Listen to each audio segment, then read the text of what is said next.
सन्नी सागर entertainment channel के लाल button को दबा दीजिए और नए नए गानों का मजा लीजिए।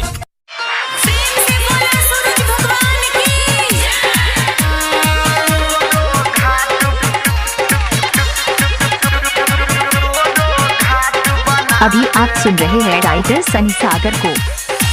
तोरा से मिलका घाट के छिलका ए तो सब तो चमका दे बाऊ, ए तो सब तो चमका दे बाऊ।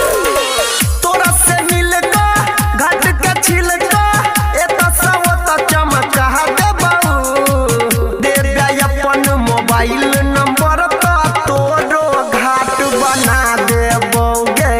दे दे अपन मोबाइल नंबर तो तोरो घाट बना दे।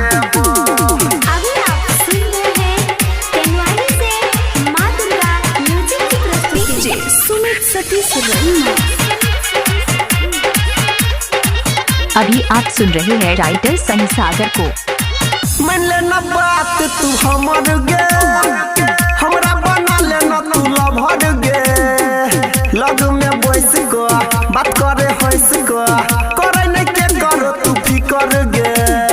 गे सुन हाँ मन ले बात तू हमर गे, हमरा बना ले अपन लभर गे।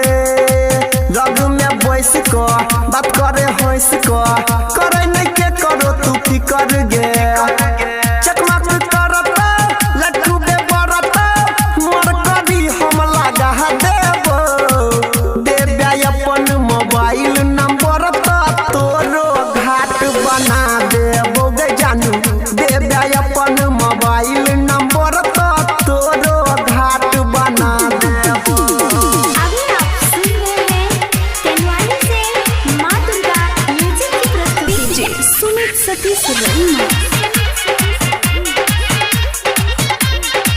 अभी आप सुन रहे हैं राइटर सनी सागर को। घाट बनाई बजे हो हम गे, रहत नंबर 1 गे। सखी सहेली लो कर बर्राई